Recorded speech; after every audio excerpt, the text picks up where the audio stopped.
जन्माष्टमी है और क्या कुछ खास होने वाला बहुत अच्छी बात है। सबसे पहले तो मैं आपके चैनल के माध्यम से सभी लोगों को भगवान के जन्म की पूर्व संध्या में पहले सबको मैं बधाइयाँ देता हूँ। सब लोगों को शुभकामनाएं।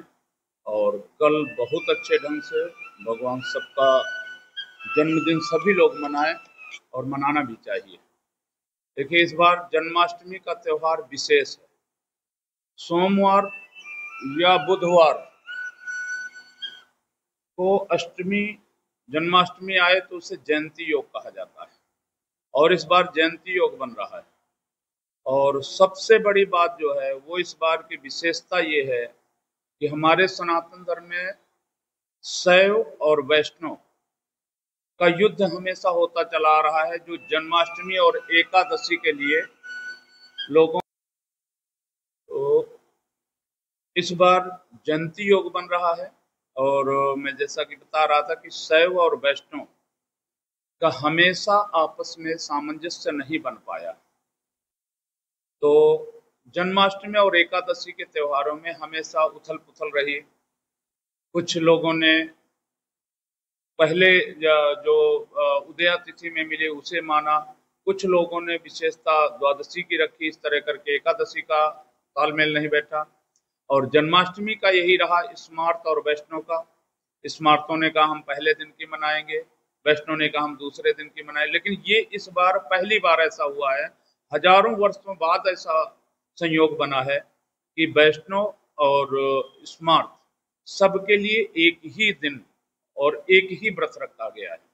और इस बार सबसे अच्छी बात यह है कि रोहिणी नक्षत्र और अष्टमी तिथि रात को 12 बजे और सोमवार का दिन, ये तीनों चीजें बहुत लंबे समय बाद इकट्ठा हुई हैं। जो तो इस बार विशेष करके विशेषता है जन्माष्टमी की, और सबको बहुत उत्साह के साथ भगवान का जन्मदिन मनाना चाहिए। पंडित जी, हर घर में आजकल बाल गोपाल है, तो पूजा के लिए क्या विशेष टाइम रहेगा? देखो, समय भगवान के जन्म को अर्धरात्रि कहा गया है। ठीक है, अर्धरात्रि में चंद्रोदय के टाइम में भगवान का जन्म मनाया जाता है। और इस बार चंद्रोदय सिरसा के अंदर 11:36 में चंद्रोदय हो रहा है। तो हमें 11:36 होने पर स्नान ध्यान करके और भगवान का पूजन पाठ और उनका भोग आदि लगाने की व्यवस्था, उनको सजाना और जैसे भी उनकी व्यवस्था है वो सब करना चाहिए। पंडित जी, कान्हा जी के लिए विशेष भोग बनाया जाता है, तो किस प्रकार का भोग हम कान्हा जी को लगा सकते हैं? बहुत अच्छी बात है। माखन मिश्री, विशेषता माखन मिश्री की है। ठीक है, लेकिन सभी प्रकार के व्यंजनों का भोग लगाने का विधान आया है। तो हमें जैसे भी हमारी सामर्थ्य हो, हमारी व्यवस्था हो, उसके अनुसार हर तरह के व्यंजन बना करके और पूजन करके भगवान का भोग लगाना चाहिए। पंडित जी, धनिये की पंजीरी का बहुत महत्व है, इसका क्या विशेष महत्व है? देखिए, धनिया को इसलिए विशेषता रखी गई कि इसमें अन्न का उपयोग तब तक नहीं होता जब तक भगवान का जन्म नहीं हो जाता।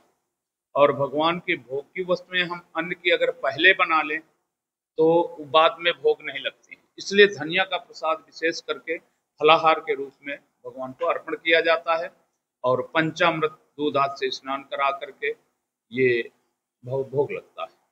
कान्हा जी की पूजा विधि क्या है और जो लोग व्रत करते हैं उनके लिए क्या पूजा विधि रहती है? देखो, भगवान के व्रत का यह विधान है, सुबह से व्रत रखें और अर्धरात्रि में जब भगवान का जन्मदिन का समय होता है तो उस समय नहा धो करके और भगवान के वस्त्र भी भगवान का स्नान ध्यान कराएं। और उसके बाद भगवान का पूजा पाठ करके उनका भोग लगने के बाद फिर कुछ खान पान करें। यही व्रत का विधान है। और पंडित जी, जो बाल गोपाल है उनके लिए किस तरह के जो वस्त्र है वो खरीद सकते हैं? सुबह से व्रत रखें और अर्धरात्रि में जब भगवान का जन्मदिन का समय होता है तो उस समय नहा धो करके और भगवान के वस्त्र भी भगवान का स्नान ध्यान कराएं। और उसके बाद भगवान का पूजा पाठ करके उनका भोग लगने के बाद फिर कुछ खान पान करें। यही व्रत का विधान है। और पंडित जी, जो बाल गोपाल है उनके लिए किस तरह के जो वस्त्र है वो खरीद सकते हैं? देखिए, ये एक आस्था का पूजन है और अपनी सामर्थ्य अपनी भावना के अनुसार भगवान को जितना सजाया जाए वही हमारी पूजा है। उनके लिए हम क्या कुछ कर सकते हैं, अधिकम अधिक सफलम, जितना हमसे हो सके उससे 2 कदम आगे बढ़ करके कार्य करना चाहिए। और भगवान का जन्म ही, जन्मोत्सव मनाना ही सबसे बड़ी पूजा है। तो जिसका जो भाव हो, जैसी सामर्थ्य हो, उस ढंग से मनाते रहें। जन्माष्टमी के दिन किन मंत्रों का उच्चारण किया जा सकता है? बहुत अच्छी बात है। भगवान के जन्म के दिन में सच्चिदानंद रूपाय विश्वोत्पत्त्यादि हेतवे तापत्रय विनाशाय श्री कृष्णाय वयम नमः, ये मंत्र है। और भगवान का जब जन्म होता है तो नंद के घर आनंद भयो, जय कन्हैया लाल की, ये शब्द उच्चारण होता है। तो आनंद हैं, परम आनंद देने वाले भगवान हैं और इनके जन्म के बाद ही सब आनंदित हो जाते हैं।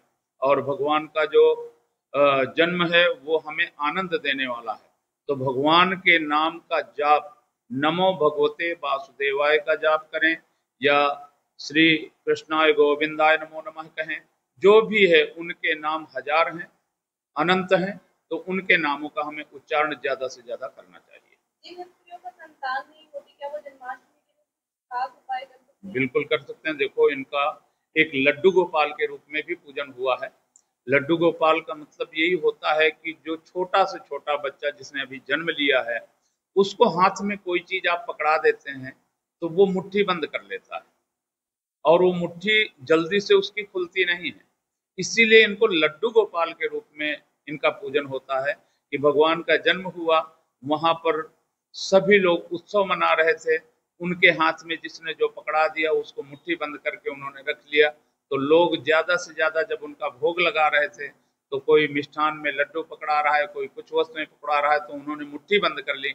यही भावना होती। तो जो स्त्रियों को संतान की प्राप्ति करनी है वो भगवान के जाप का संतान गोपाल मंत्र का जाप करें उस दिन। और अर्धरात्रि में जब भगवान का जन्म होता है उस समय उनका पूजन विशेष रूप से करें, इससे उनको अवश्य संतान की प्राप्ति